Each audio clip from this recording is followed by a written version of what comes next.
اور قیام منا کے دنوں میں جو گنتی کے دن ہیں اللہ کو یاد کرو. اگر کوئی جلدی کرے اور 2 ہی دن میں چل دے تو اس پر بھی کچھ گناہ نہیں، اور جو بات تک ٹھہرا رہے اس پر بھی کچھ گناہ نہیں. یہ باتیں اس شخص کے لیے ہیں جو اللہ سے ڈرے، اور تم لوگ اللہ سے ڈرتے رہو اور جان رکھو کہ تم سب اس کے پاس جمع کیے جاؤ گے.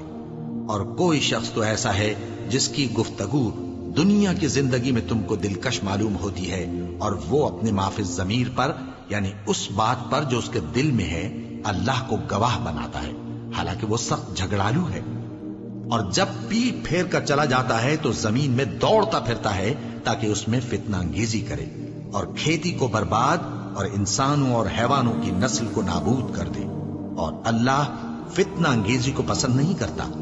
اور جب اس سے کہا جاتا ہے کہ اللہ سے خوف کر تو غرور اس کو گناہ میں پھنسا دیتا ہے، سو اس کو جہنم کافی ہے اور وہ بہت برا ٹھکانہ ہے.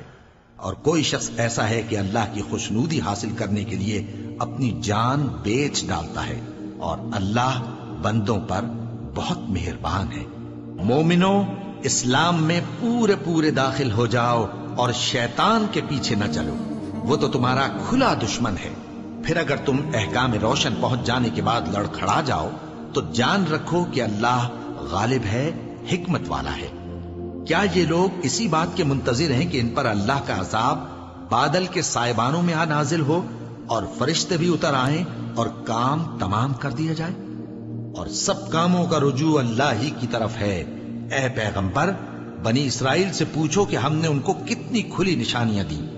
اور جو شخص اللہ کی نعمت کو اپنے پاس آنے کے بعد بدل دے تو اللہ سخت عذاب کرنے والا ہے. اور جو کافر ہیں ان کے لیے دنیا کی زندگی خوشنما کر دی گئی ہے اور وہ مومنوں سے تمسخر کرتی ہیں، لیکن جو پرہیزگار ہیں وہ قیامت کے دن ان سے اوپر ہوں گے. اور اللہ جس کو چاہتا ہے بے حساب رزق دیتا ہے.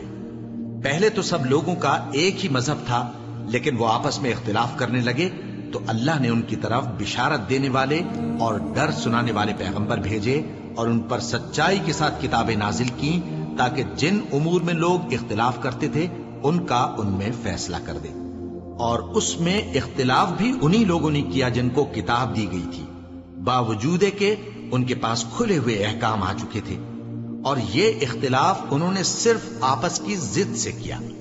تو جس امر حق میں وہ اختلاف کرتے تھے اللہ نے اپنی مہربانی سے مومنوں کو اس کی راہ دکھا دی، اور اللہ جس کو چاہتا ہے سیدھا رستہ دکھا دیتا ہے.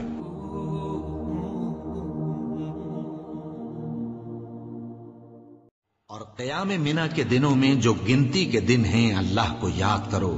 اگر کوئی جلدی کرے اور 2 ہی دن میں چل دے تو اس پر بھی کچھ گناہ نہیں، اور جو بات تک ٹھہرا رہے اس پر بھی کچھ گناہ نہیں.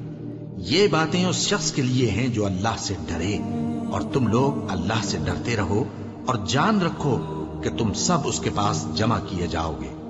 اور کوئی شخص تو ایسا ہے جس کی گفتگو دنیا کی